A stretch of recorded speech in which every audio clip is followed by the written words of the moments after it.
선생입니다. 안녕하세요. 안녕하세요. 네, 선생님 반갑습니다. 반갑습니다. 오늘 모신 분은 최도선 시인이십니다.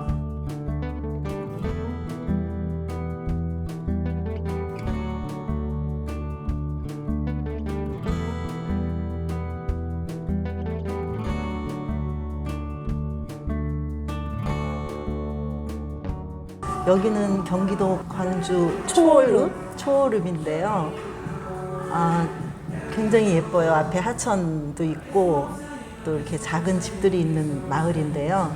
선생님의 시 수업의 아침? 네. 얼마 전에 쓰신 시죠? 네네. 그게 생각이 나더라고요. 네.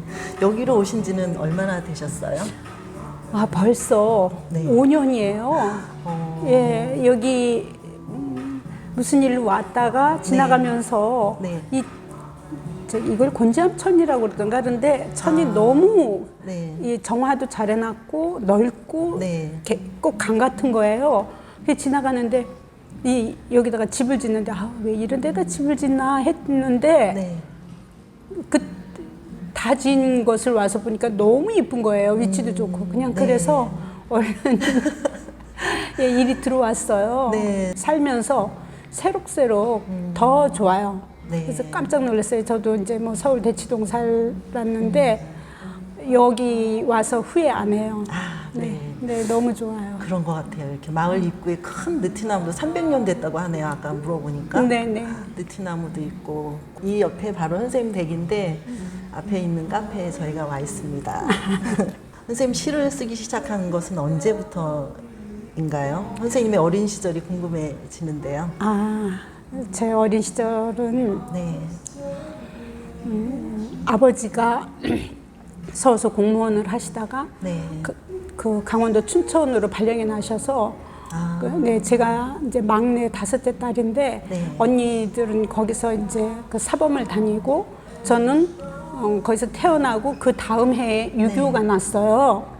그래서 유교 나니까 피난을 이제 아버지는 공무원으로 먼저 부산 가 계시고 저희는 대구로 오라고 그러셨대요. 그래서 대구 가서 피난 생활을 하다가 이제 그 유교 끝나면서 서울에 올라와 가지고 아버지가 직장을 그만두셨어요. 그러니까 그 당시 직장을 그만두니까 이제 제 어머니가 그 수원백시 종가의 종선여셔요. 네네. 그러니까 외가댁에서 이제 저희를 그리 데려가신 거예요. 그래서 거기가 그 경기도 양주라는 예, 지금은 남양주 북양주로 네네. 갈렸는데 북양주예요. 의정부 쪽에 그쪽에 내려가서 이제 뭐 새로운 생을 사시는 거죠, 아버지가. 그런데 워낙 일본서 공부하고 오시면서 일본서 본 것들을 많이 거기다가 개척을 하셔갖고 그 근교 농업이라는 거를 하셨어요. 그래서 이제 이제 저는 이제 거기서 유치원은 못 다녔죠.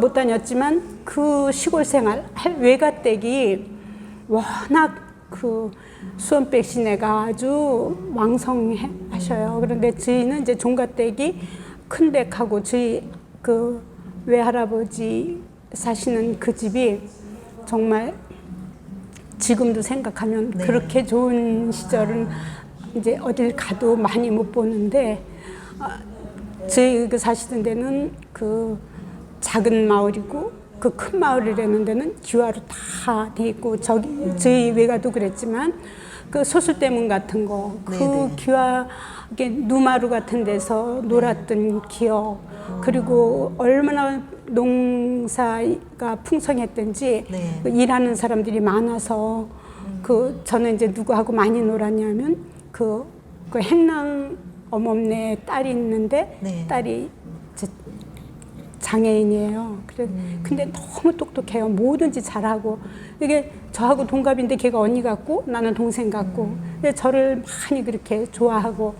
그러면서 그 농촌에서 보고 자란 게 그게 지금 저의 시에 굉장히 그 바탕이 되고 그 정서가 너무너무 아름답고 지금도 딴 기억은 많이 안 나는데 그 어린 시절에 그 외가댁의 그 풍성했던 모습들 뭐 천지가 꽃이고 그런데 더 전설적인 것도 많고 그런 거를 보고 큰 게 굉장히 지금도 그 생각을 하면 너무 행복하고. 네. 네.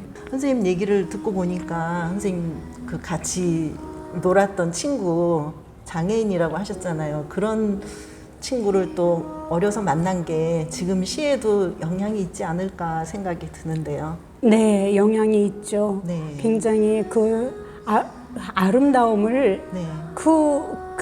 그때는 이제 그 장애 그런 거보다 친하게 지내는 그런 친구, 뭐 네, 형제 그쵸. 같은 네. 그런 건데 네.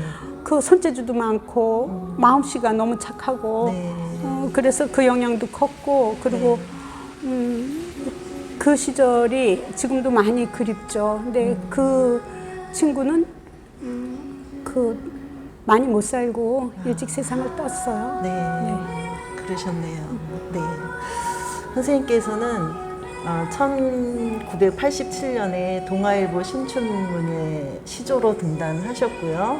1993년 현대시학에 소시집 발표하셨죠. 네. 그러면서 이제 시와 시조를 같이 쓰고 계십니다.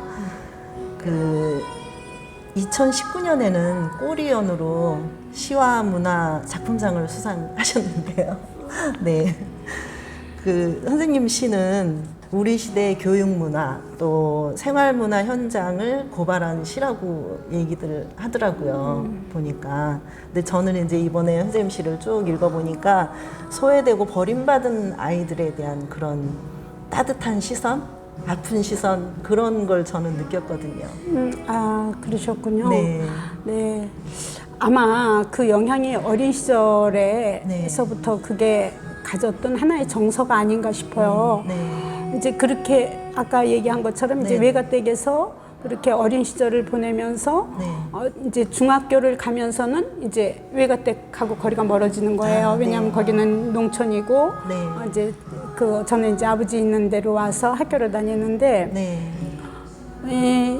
그때 제가 중학교 2학년 때 아주 독서를 제일 많이 한 것 같아요. 그때 이제 언니들이 서울서 이제 오고 그러면은 책도 사다 줬지만 저희 그 고장에 서점이 이제 문구점과 서점을 같이 겸하는 데가 있는데 거기가 제 놀이터인 거예요. 거기 가서 책을 이제 빌릴 때 30원에도 빌리고 50원에도 빌리고 그걸 빌려오면 네. 그 기한에 갖다 주지 않으면 안 되니까 네. 그걸 아주 그냥 밤을 새서라도 읽는 거예요. 근데 그때 정말 그 뭔지도 모르죠.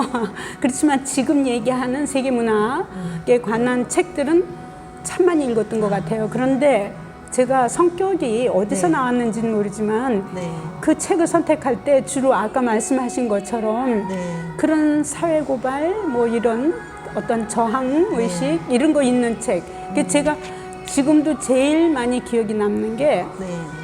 러시아 작가 투준제프의 네. 빵만으로는 살 수 없다는 소설이었어요. 네. 네. 네. 너무 어려웠어요. 그래가지고 읽다가 너무 읽기가 싫은데 네. 그때 무슨 생각을 했냐면 내가 이거를 못 읽어내면 다른 책도 이렇게 그냥 금방 집어 던지겠다 하는 그런 생각 때문에 뭔지 모르지만 끝까지 읽었어요. 그러고 났더니 그 다음서부터는 다른 책은 뭐 러시아 책도 많이 읽고 했지만 그냥 그래도 잘 읽어지더라고요. 그래서 그런지 주로 뭐 조지 오웰의 그 동물농장 같은 거 다 정치색이 있고 그 당시 2차 대전으로 인해서 겪었던 아픔들 그런 소설들을 주로 많이 읽었어요. 그런 책도 읽기 참 어렵더라고요. 근데 그런 책을 주로 많이 읽으셨네요. 그래서 제 시가 네. 그런 시의 유형이 네. 많이 저는 그렇지 않는가 보다 했지만 네. 그런 게 많이 네. 바탕에 깔리더라고요. 로맨가리의 뭐 새들은 페루에 가서 죽는다라든지 뭐 하늘뿌리, 새벽의 약속 뭐 이런 것들 이게 이제 인간 존엄이라든지 생명 존엄에 관한 그런 내용들이다 보니까 주로 거기에 더 많이 심취해서 보게 되면 계속 그런 책을 보고 뭐 또 그래도 그거 말고도 이제 볼테르의 캉티드 혹은 낙관주의 같은 이런 책들도 그런데 그때 이제 뭔지 모르고 읽어서 그런지 요즘 다시 읽으면 아, 새로우면서 좀 깊이를 알겠고 그래지더라고요. 네. 아, 그게 선생님의 시의 특색일 수도 있겠네요. 그래서 그런지 그 아까 말씀하신 꼬리언, 꼬리언. 네, 그 꼬리언이 네. 어떻게 나왔냐면은 베르톨드 브레히트라고 브레히트. 독일 브레히트의 그 저기 그분도 그런 시를 많이 쓰셨어요. 네. 가정기도서라든지 네. 또 서정시를 쓰기 힘든 시대라든지 이런 저항하는 내용들 네, 이거를 보면서 거기에 가정기도서에 아펠베르크가 부모님을 죽이고 냉장고에다가 시체를 갖다가 가두고 한 그런 게 지금 그분이 쓴 게 그러니까는 1920년대, 예, 1920년대니까 그 100년 거의 100년 됐네요. 그게 이제 그분도 그걸 신문에서 사건을 보고 쓴 거예요. 그러네요. 그래서 저도 그런 거를 보면서 그때가 벌써 100년 전에 독일 사회도 지금 우리 현재 우리 사회가 그렇잖아요. 근데 제가 벌써 10년이 넘었네요. 기간제 교사라는 게 있더라고요. 그래서 어느 학교 교감선생님이 하도 학교에 와달라고 그래서 갔는데 그 학교에 가보니까 뭐 저는 너무 놀란 게 초등학생이 우리 고등학교 때도 그러지 않았는데 뭐 걔네들 담배 피고 뭐 남자애들하고 같이 뭐 끌어안고 있는 그냥 애들이 끌어안는 게 아니고 이런 모습을 보면서 너무 놀랐는데 그 초등학생들이 담배를 피는 거예요. 그래서 너무 놀라서 나온 게 그거 조금 실화와 상상을 합해서 그리고 그 환경, 그 부모들의 환경 이것을 배경으로 해서 썼는데 그게 맞아 떨어졌나 봐요. 네, 아픈 현실이죠. 지금. 그렇죠. 너무 그런 일이 이제 뉴스에 많이 나오니까 정말 살기 힘든 세상이구나 이런 생각 들고요. 마음도 너무 아프고 그래요. 사실. 예, 그런데 그걸 제가 목격을 했으니 학교 현장에서 그래서 어머, 근데 학교에서 손을 못 대는 거예요. 그게 너무 안타까운 거예요. 교육자이셨으니까 또 더 힘드셨을 것 같아요. 그런 장면들이. 그렇죠. 그때 그 모습을 보고 저는 이제 저도 손주가 이제 자라고 있으니까 더욱 안타깝죠. 선생님께서는 시집을 3권 내셨죠. 3권 내셨는데 처음에 내신 게 이제 겨울 기억 내시고 그다음에는 39 나연시 이 2번째 시집이고요. 3번째 시집이 그 남자의 손. 그 남자의 손 내셨어요. 선생님 시 한 편 낭송을 해주실까요? 안 돼. 제가 39 나연시를 낭송할까요? 네. 네. 39의 나연시. 삼각 김밥 하나로 아이의 아침밥을 대신하는 그녀. 매일 편의점에 간다. 아이가 심히 아파도 회사에 가야만 하는 그녀. 직장에서 끝없는 일로 어깨가 늘 빠져 있다가도 아픈 아이를 둘러업을 때는 제 어깨 아픈 줄도 모르고 병원으로 달린다. 포인세치아 불타는 신혼방에서 우단 같은 꿈 메모해 왔지만 계절 가는 줄도 모르고 아이 하나 기르기도 허덕거리는 시간들. 오늘에 이르러 그녀의 꿈은 하루가 무사히 지나가는 것이 꿈이 된다. 시간이 곤두박질 칠 때 나연신의 세탁기 급히 돌아가야 하고 청소기도 쉼없이 돌아가야 하고 아이는 그녀의 무릎을 조금 더 떠나지 않고 나연씨는 여전히 서른에 머무르고 싶고 명품백 하나쯤은 갖고 싶고 우먼 파워는 되어야 하고 커피 많은 핸드드립만 하고 싶은 나연씨. 모든 게 마음뿐인 그녀. 이 저녁도 힘차게 아니 힘없이 편의점에 들어서며 인생은 다른 곳에 있음에 늘 삼킨다. 네. 감사합니다. 잘 들었습니다. 네. 사실 제가 시집이 네. 굉장히 적죠. 제가 이제 그 시를 쓰게 된 동기를 잠깐 네네. 말씀드려도 네네네. 될까요? 네. 보통 시인들은 거의 다 아주 몸과 마음과 네. 생이 시잖아요. 근데 저는 그렇지가 않았어요. 시를 막 시인이 되려고 마음도 먹지 않았고 아, 네. 그냥 학교 다니면서 이제 그 선생을 하려고도 하지 않았는데 네. 뭐 길이 이제 선생의 길로 들어섰는데 네. 그 1984년도에 그 동두천에 이제 고등학교에서 근무를 하고 있는데 어느 네. 날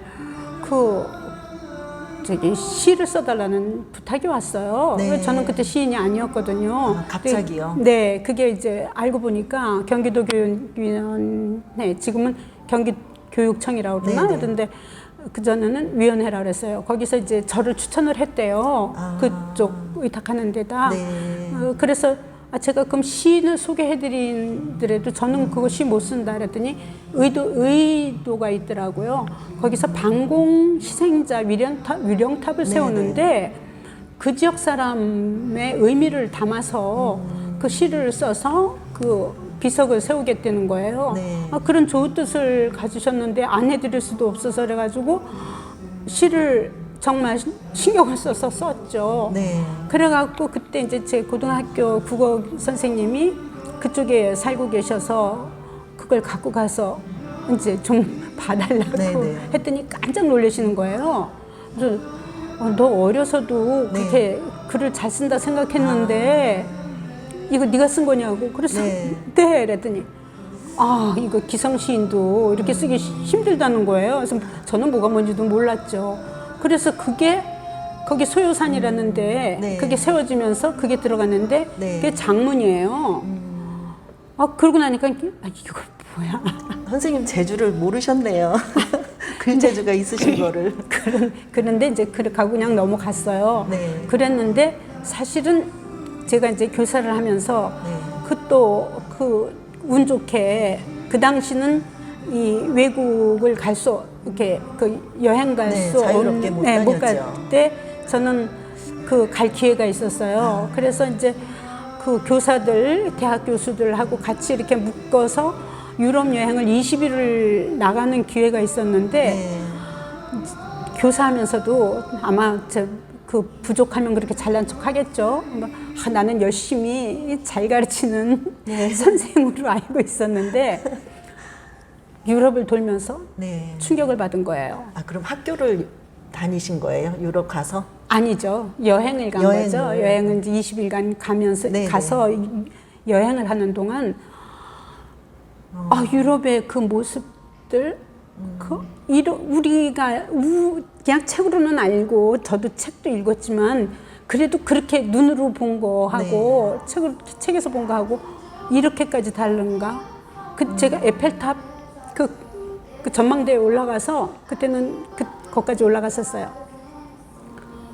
나도 모르게 두 다리 묶고 앉아서 너무너무 많이 운 거예요. 나는 가짜 선생이었고 우리나라는 왜 이렇게 정신이 하나가 아닌가? 여기는 그럼 이런 문화가 어디서 온 건가? 봤더니 그건 기독교 문화잖아요. 네. 우리가 보고 오는 게 뭐예요? 성당. 그쵸. 성당이죠. 거기에 관한 모든 그림, 음악, 문화 모두 기독교 정신이에요. 그쵸. 근데 저는 그때 교회를 다니지 않을 때거든요. 그래서 돌아와서 내가 얘네들 앞에 서서 그냥 책을 가르치면 안 된다. 더 정신을 더욱 정말 우리나라의 의식을 고취시켜야 된다 하면서 찾은 게 그 시조예요. 시조는 평민서부터 왕까지 모든 아우르면서 그 문학이기보다 하나의 정신의 노래잖아요. 그래서 이거를 바탕으로 좀 아이들한테 가르쳐야겠다 하는데 우연하게 또 학교에 누가 오셔갖고 그 김어라 그 창 네, 우리나라의 그 유명하신 네. 분 수제자라는 분이 오셔서 아이들한테 그 보급을 하고 시켰으면 네, 네, 하시는 네. 거예요. 그래서 저기 교장 선생님이 저를 선택을 해갖고 이걸 좀 어떻게 해보라고. 네, 네. 그래서 이제 월화 선생님한테 아이들을 데리고 가서 가르치기도 하고 걔네들이 와서 아이들을 또 가르치기도 하고 네. 그분이 또 수제자인 분이 오셔서 가르치고 이러면서 그 시조창을 하는데 제가 하고 싶었던 건 시조창이 아니라 시조. 그 교과서에 나오기도 네. 하고 하는 시조를 가르치다 보니까 내가 이렇게 남의 것만 가르치지 말고 나도 한번 써봐야겠다 해서 쓰기 시작한 게 어떤 게 그러니까 사명감이었죠. 제가 네. 막 좋아서 막 몸속에서 우러나서가 아니라 사명감에 가르치고 하다가 그 일찍 학교를 그만뒀어요. 근데 등단은 87년도에 했는데 네. 사표는 90년대 초에 사표를 내고 그러니까 가르치는 일도 안 하고 하니까 의미가 없어지다 보니까 전 문단을 일찍 떠났어요. 네. 그러면서 이제 가정으로 돌아갔죠. 내 아이들한테로. 그래서 20년을 문단 생활을 안 한 거예요. 한동안 쉬셨네요, 그러면은. 길게 쉬었죠. 너무 길게 쉬었어요.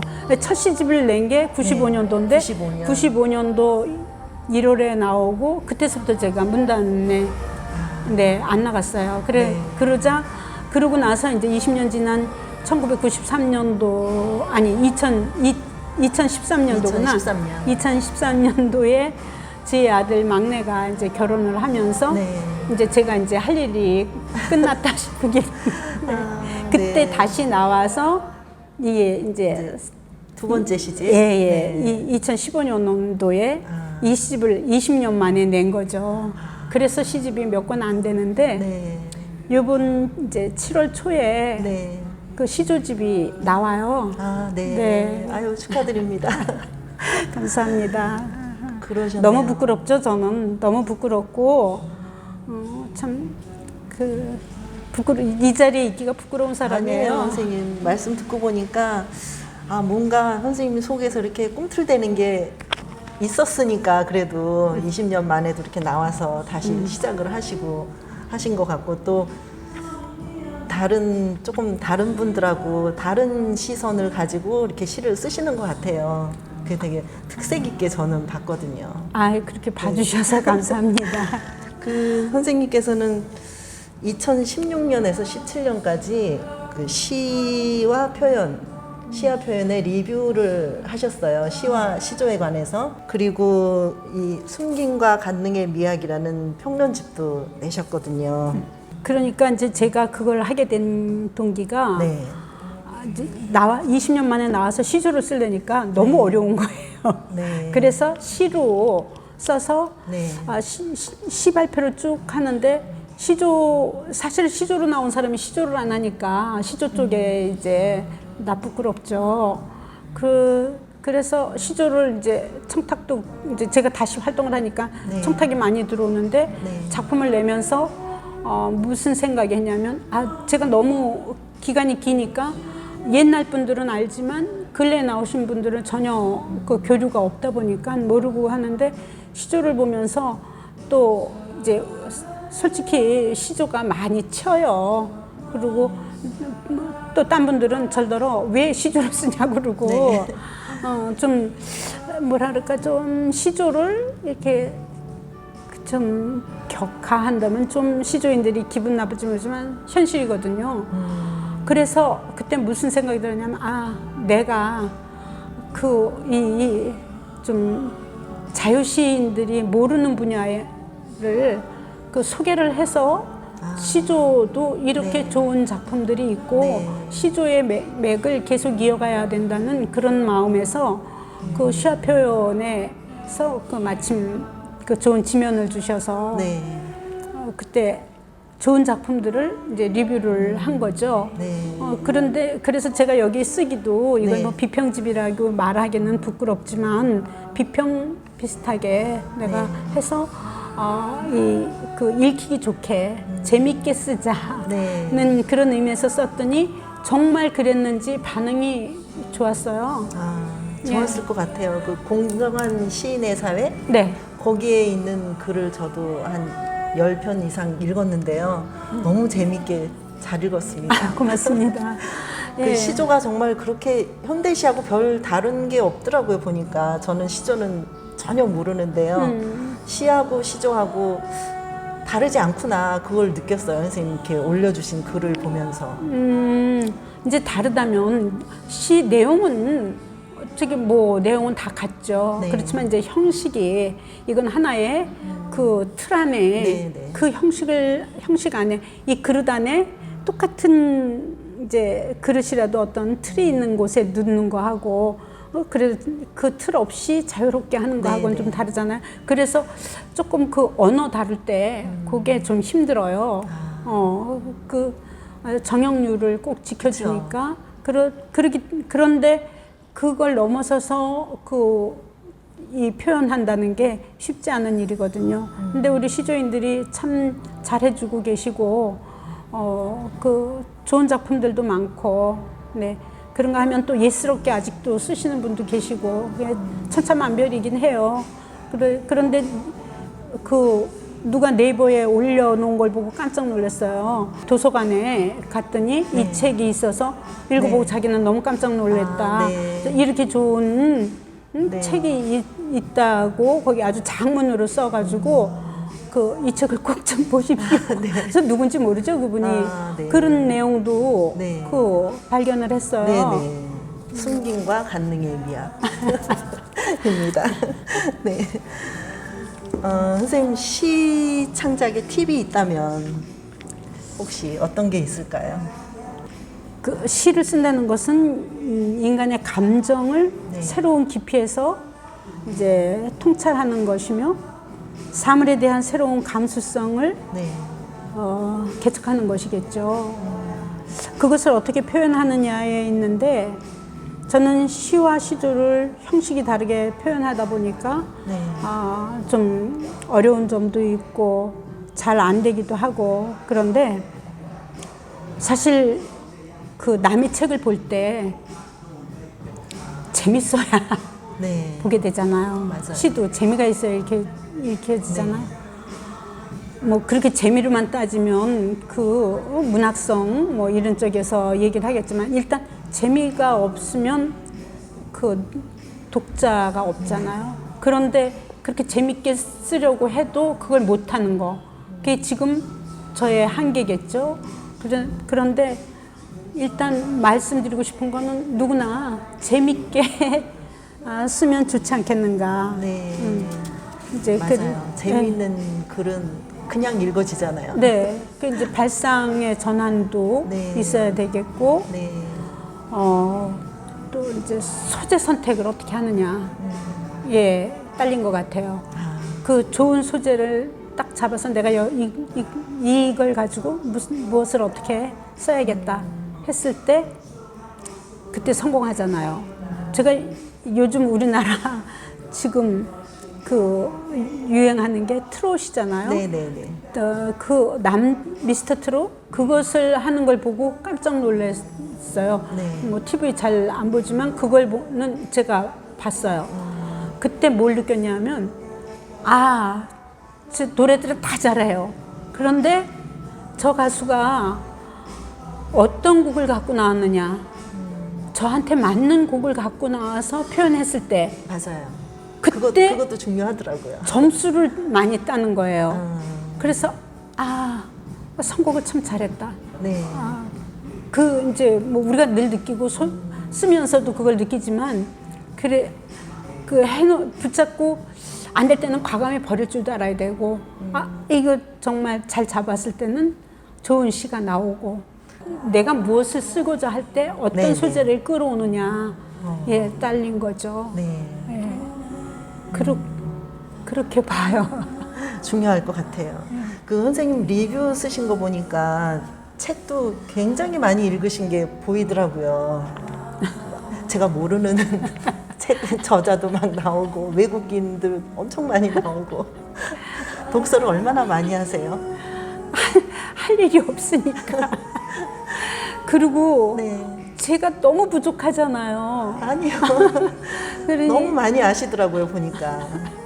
그래서 할 줄 아는 게 재주라고는 그 남의 글 읽는 거. 네. 그래서 그 동서양을 가리지 않고 네. 책은 많이 봐요. 네. 그래서 이거 쓸 때 네. 참 좋았던 게 그 이제 어떤 소재를 잡아서 그 누구 것들을 이끌어 갈 때 네. 거의 그래도 공통점을 찾아서 이제 작품을 골라서 쓰는데 탁탁 어떤 읽은 책이 떠오르는 거예요. 그렇죠. 네, 그래서 그거를 가져다가 이제 인용도 하면서 그거와 또 비유하고 하면서 해서 이 글을 쓸 때 굉장히 즐거웠어요. 네. 그래서 이렇게 읽는 사람 입장에서도 굉장히 도움이 많이 되더라고요. 시 한 편만 가지고 해설을 한 것보다 네. 다른 사람들의 글을 이렇게 인용을 해서 같이 매치를 시키니까 훨씬 더 깊이가 있게 느껴지더라고요. 아, 꼼꼼히 읽으셨군요. 네. 그 누가 그랬어요. 이 책을 읽으면 네. 굉장히 많은 도서를 만난다. 네. 아, 그렇게 말씀하신 분이 계시네요. 많아요. 네. 그래서 이런 책도 있었어. 이제 네. 그런 분들도 계시고. 네. 그래서 부끄럽죠. 그게 이제 또 글을 잘 쓰는 요령 중에 하나가 되겠네요, 또. 그렇죠. 왜냐하면 우리가 상상을 하려도 뭘 본 게 있고 들은 게 있어야 상상을 하듯이 남의 책을 많이 읽다 보면 저 세계, 그 세계를 간접 경험을 하는 거니까요. 네. 네, 그래서 굉장히 읽어뒀던 게 굉장히 도움이 되고 네. 지금도 꾸준히 네. 부족하니까 읽는 거로 네. 그냥 소일을 하죠. 네. 선생님, 앞으로의 계획이나 시의 방향은 어떤지 궁금해요. 메리 올리버다 1997년인가 노벨문학상을 타신 분, 네. 그분의 책을 몇 달 전에 보면서 네. 제 글은 뭐 사회적인 거, 네. 뭐 그런 내용이 지금까지는 많이 있고, 네. 근데 또 내 과거에 경험했던 것들 이런 것들이었는데 이제는 제 내면을 더 들어가면서 자연과 교류하는 굉장히 조용하고 굉장히 어떤 정서가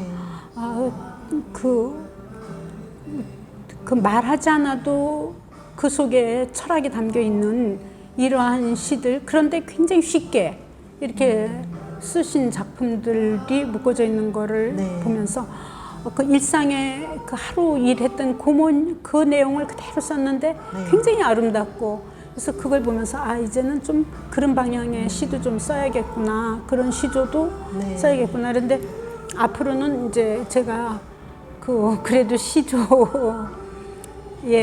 등단을 먼저 했기 때문에 무거운 마음이 있어요. 그래서 지금 이제 이번에 7월에 나오면서 또 바로 조금만 더 있다가 그때는 이제 단시조로만 내려고 조금 또 준비를 해놨는데 시조를 더 많이 써야겠다. 네. 그런 마음을 갖고 있어요. 네. 선생님, 오늘 여기 초월읍 너무 조용하고 정말 예쁜 동네인 것 같아요.